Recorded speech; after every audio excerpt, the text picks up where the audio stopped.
Have you ever looked at one of those stock market charts that just goes vertical and then completely falls off a cliff and you just have to ask yourself, what on earth were people thinking? Well, today we're going to get into exactly that. We are diving deep into the psychology behind those crazy financial bubbles to figure out why our own brains are often the ones building the whole thing. You know, it all kind of started with this one phrase from the Fed chairman at the time, Alan Greenspan, way back in 1996. He was looking at the dot-com boom and basically asking, hey, is this getting out of hand?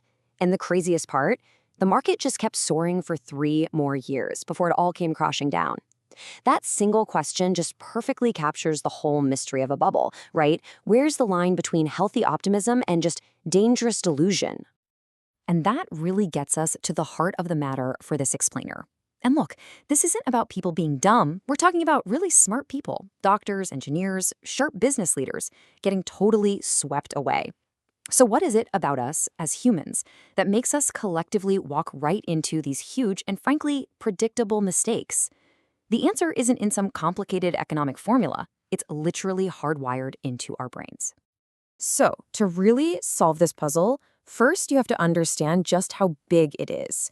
A speculative bubble isn't just a minor dip in the market. Oh no, it's a full-blown economic phenomenon where the price of something, anything, completely detaches from its actual real-world value.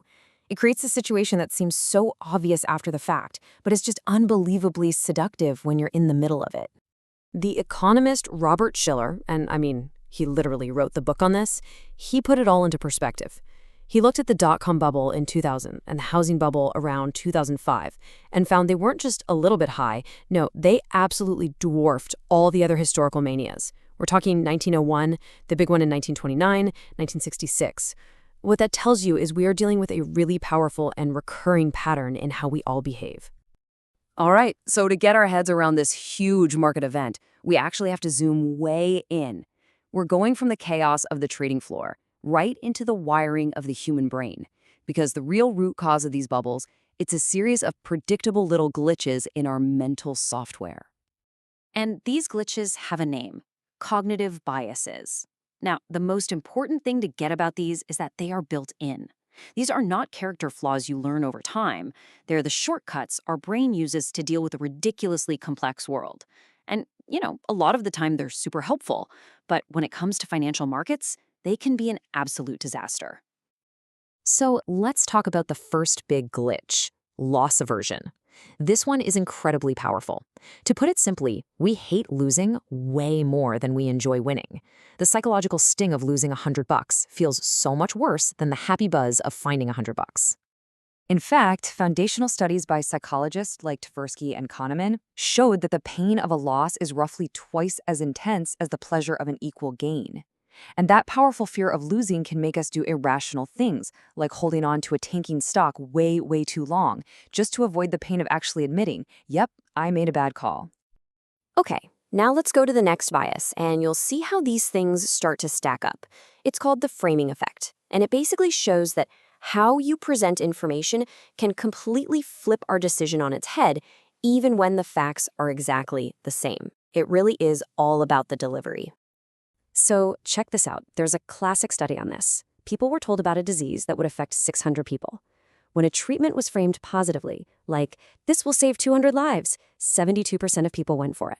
But when the exact same result was framed negatively, 400 people will die, only 22% chose it. Think about that.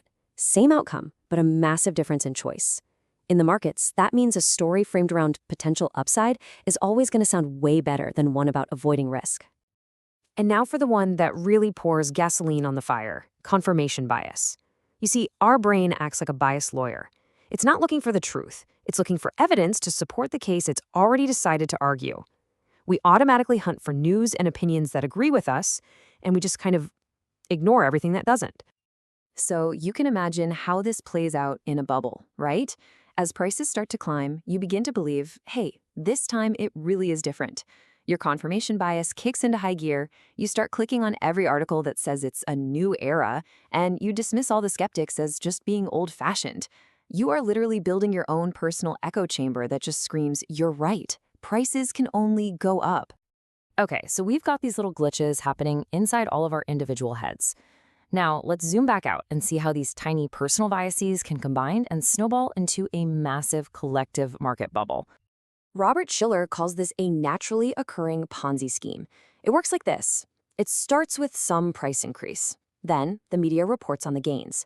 That gets the public's attention. Suddenly, everyone's got FOMO, the fear of missing out, and new money starts flooding in. Of course, that just pushes prices even higher, which gets even more media coverage, and you can see how the cycle just keeps feeding on itself, getting bigger and bigger. And look, this feedback loop doesn't just happen in a vacuum. Schiller pointed out that there are usually these other factors that really accelerate things. Think about the late 90s dot-com bubble. You had a huge explosion of financial news channels, you had this incredible story about the internet being a new era, and suddenly, online brokerages made it super cheap and easy for absolutely anyone to start trading. I mean, it was the absolute perfect storm. All right, let's get to the final piece of this whole psychological puzzle. Why is it that every single bubble looks so painfully obvious, but only after it pops? Why do we all sit around kicking ourselves saying, I should have seen that coming? Well, the answer is something called hindsight bias. After everything's gone wrong, our brain does this neat little trick where it tidies up the past. It connects all the dots that led to the crash and makes it seem like the outcome was totally inevitable and predictable all along.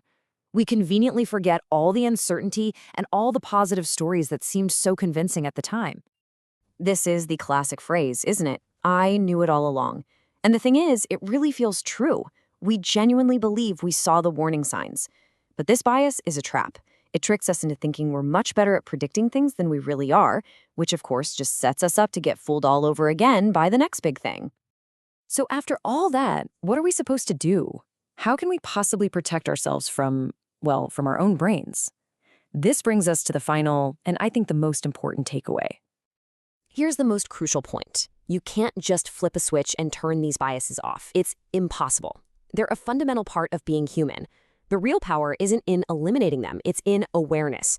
Just by knowing that things like loss aversion and confirmation bias exist, you can start to second-guess your own gut feelings. You can pause, take a breath, and ask, wait a minute, am I buying this because it's actually a smart move, or am I just following the herd? And I'll just leave you with this one last thought.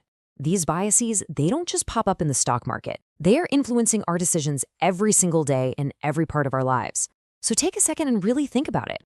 Now that you know what to look for, which one of these mental glitches might be pulling your strings right now? Figuring that out is the first real step to taking back control. Thanks for joining me.